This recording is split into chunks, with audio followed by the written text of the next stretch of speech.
Hello YouTube, I'm Martin Evans and this is Changelog 25 for Heist, the cooperative bank robbing simulator. It's been a couple of weeks since my last update, so what have I been up to? Well, as I said last time, I've revived multiplayer functionality, and over these couple of weeks I've actually run quite a few tests. In fact, you can see some footage here of a little deathmatch that I had with a friend yesterday. These tests have been really informative. I've scratched out a few networking bugs, and I've generally just built up a big list of bugs that people have pointed out when they've been playing.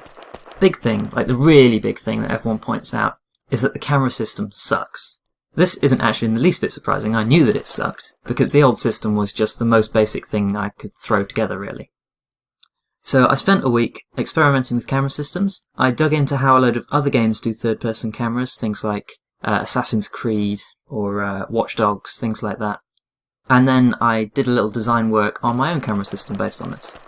This is actually a really interesting topic. You could go really deep into this kind of stuff. And I'm planning to do an in-depth blog post in the next week or two about designing and implementing third-person camera systems. As a result of all this work, I've got a totally new camera system and a movement control system to go with it. So, as you can see here, the ceiling in this room is quite low. So in the old system, if I rotated my view to look down, which of course means that the camera itself is moving up, the camera would have just gone straight through the roof and you'd have been looking at the top of the roof from the outside. That's not really very useful.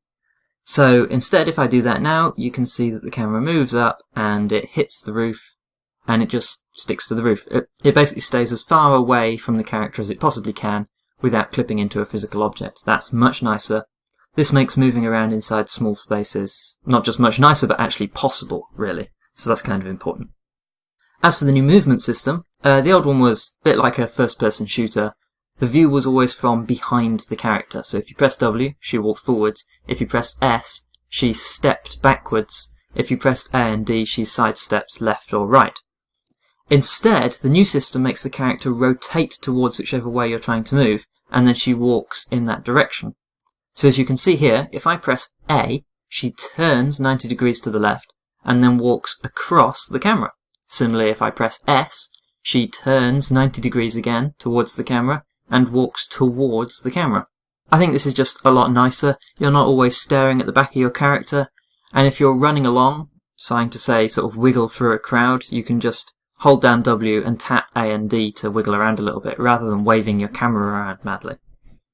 After all of that, I've been working on a new cover system. This isn't entirely complete yet, but what I'm aiming for here is a kind of dynamic sticky cover system. So if you press the C button, the game will find some cover approximately where you're looking, and then it should slide your character into that cover. And then once you're in cover, it's sticky, which means that if you press A, that no longer moves your character left according to the camera, it moves the character left along the cover. And similarly, if you press D, it moves it right along the cover, but you stick to the cover.